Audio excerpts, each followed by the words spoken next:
Well, it wasn't the most ideal Labour Day for Pusetu. Attempts by the Federation of Public Service Trade Unions of Kenya to mark Labour Day celebrations at Uhuru Park were thwarted by the General Service Unit. The GSU officers enforced a court order that barred Pusetu from interfering with the Labour Day fete organised by COTU. But, as Patrick Amimo tells us now, this did not deter Pusetu from putting their own mark on this year's Labour Day.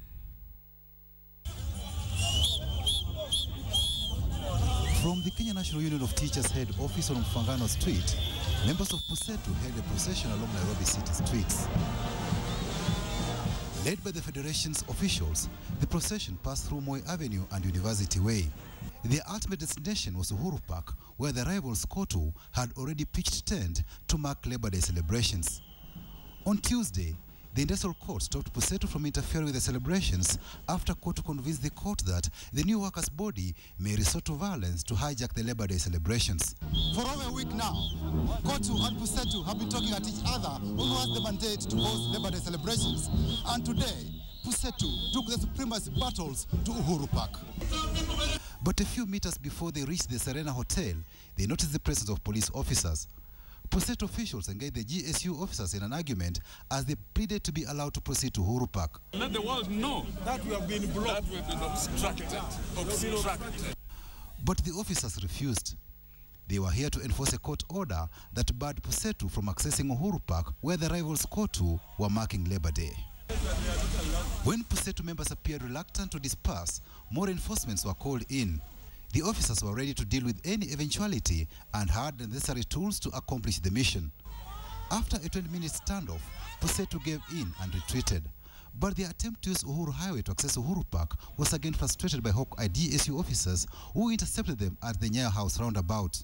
They later marched through city streets, back to the KNUT head office on Mfangano Street, where officials addressed their members. If we were truly a government project, the government which controls the judiciary will not have allowed the court to serve us with a court injunction. We would be seated somewhere comfortably and celebrating our Labour Day without the red berets following us.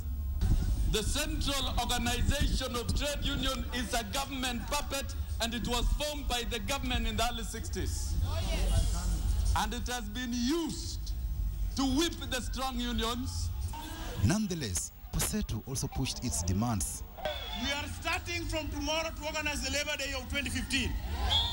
And we want government to take the lead all national days. The demand for our rightful slot in the Salaries and Remuneration Commission, the National Hospital Insurance Fund, the National Labour Board.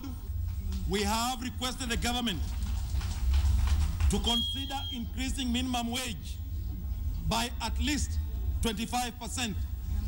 We propose that pay be decreased to 10% from 30%. Pusetu has rejected the proposed reduction of retirement age from 60 years to 55 years. Patrick Amimo, KTN.